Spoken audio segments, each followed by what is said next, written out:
Hello guys, so for this video, we have another example sa integration of inverse trigonometric function. So we have here integral of y plus 4 over y squared plus 16 dy.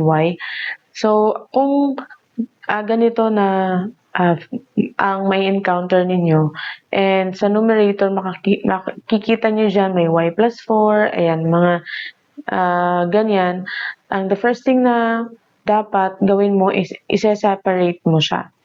Okay, isa-separate mo siya kasi pag i-let u nyo po ito directly, you will have 2y lang. Tapos dito meron kang y plus 4. So, hindi mo siya you use substitution directly. So, what you have to do is to separate the y and 4. So, bale, ganito mo siya isusulat.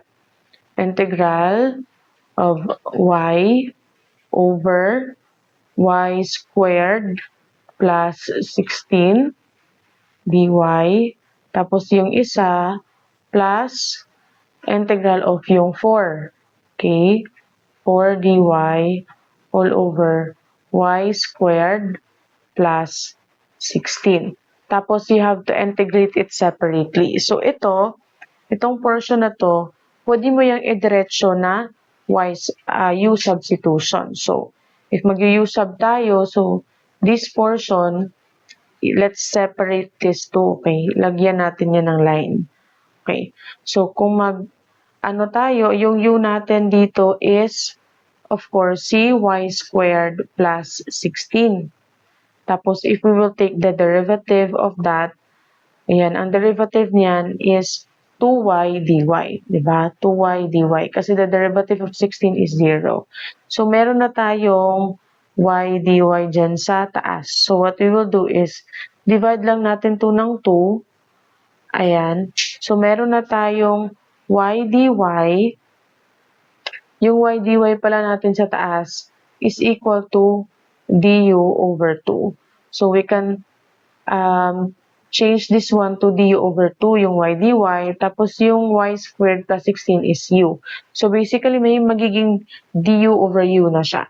So, ito, sa taas, magiging integral of itong 2, itong du over 2, magiging 1/2 yan. So, ayan, isa-separate natin or lalabas natin yung 1/2. So, magiging du over u. So, if we will integrate that one, magiging ln. Ayan siya. So, that's 1/2 ln of your u plus c. Okay, so what is your u? So, ito. So, we will just write it, So, kunin ko lang yan. So, your answer now is dito ay 1/2 ln of your u, which is si y squared plus 16. Okay? Tapos dito plus c. Pero hindi ko muna lalagyan ng plus c kasi meron pa tayong ito. Okay? So, integral of 4 dy over y squared plus 16. So, itong 4 kasi constant, pwede natin siyang ilabas. Ilagay natin si 4 dyan. So, we have now dy over y squared plus 16. So, alam natin if we're dealing with inverse trigonometric function, kailangan naka-squared lahat yung nasa denominator. So, pwede natin yung isulat na 4, okay, integral of dy all over y squared plus 16 is a perfect square. So, that's 4 squared. Okay, 4 squared yan. So, yung a natin ay si 4, yung u natin ay si y. Tapos, the derivative of our u is just dy. Okay, so, basically, ito magiging du. This is a, this is u. So, if isusulat natin yan ulit, that is now integral of course, may 4 dyan. Ito. Tapos, du over a squared plus u squared. So, kung makikita nyo dito, yan ay si arctan. Diba? Tangent yan. So, if isusulat natin siya dito, that will be 4. The answer will be 4 times yung 1 over a. So, that's 1 over a. Anong a natin is 4. Tapos, arctan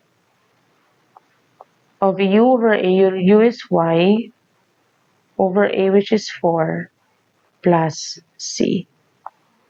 Okay? So, yun po yung answer dyan.